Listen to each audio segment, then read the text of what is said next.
നമുക്കിന്ന് നല്ല സപ്പോട്ട പറിച്ചെടുക്കാം.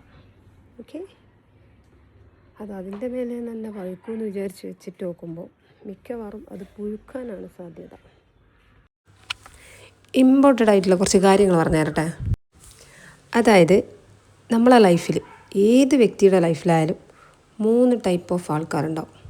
അതിലൊന്ന്, അതായത് നമ്മളെ കൂടെ നടന്നിട്ട് നമ്മളെ കൊണ്ട് അവർക്ക് യാതൊരു ഉപകാരവും ഉണ്ടാകുന്നില്ല, അല്ലെങ്കിൽ നമ്മളവരെ വലിയൊരു എന്താ പറയണ്ടേ എല്ലാ തോന്നിയാസങ്ങൾക്കും കൂട്ടി നിൽക്കുന്നില്ല, അതായത് നമ്മളെ കൊണ്ട് അവർക്ക് വലിയ കാര്യങ്ങളൊന്നുമില്ല എന്ന് കാണുമ്പോൾ കണ്ടം വഴി ഓടുന്ന ചില ടീംസ്.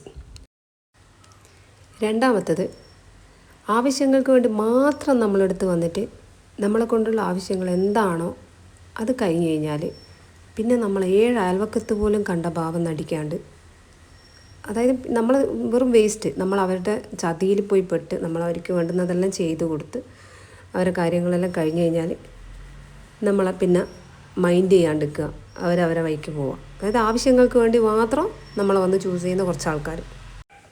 അതാണ് രണ്ടാമത്തെ ആൾക്കാർ. പിന്നെ മൂന്നാമത്തതാണ് ഭയങ്കര ഇമ്പോർട്ടൻ്റ് ആയിട്ടുള്ള ആൾക്കാർ. അതായത് നമ്മൾ എന്തുടുക്കണം, നമ്മൾ എങ്ങനെ നടക്കണം, നമ്മൾ എന്ത് തിന്നണം, നമ്മൾ ഏത് സമയത്ത് പോകണം, നമ്മൾ എവിടെ പോകണം, നമ്മളെവിടെ പോകാൻ പാടില്ല,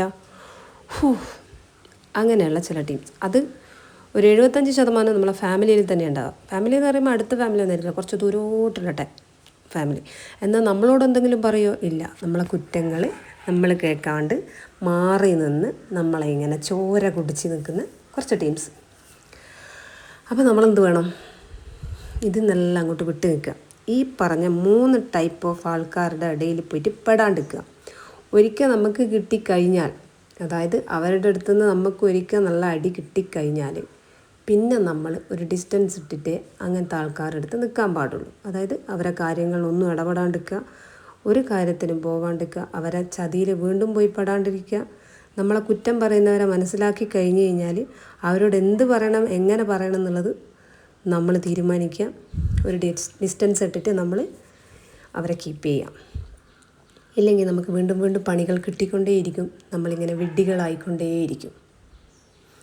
ഇങ്ങനെയുള്ള ആൾക്കാർ എല്ലാവരുടെ ലൈഫിലും ഉണ്ടാവും.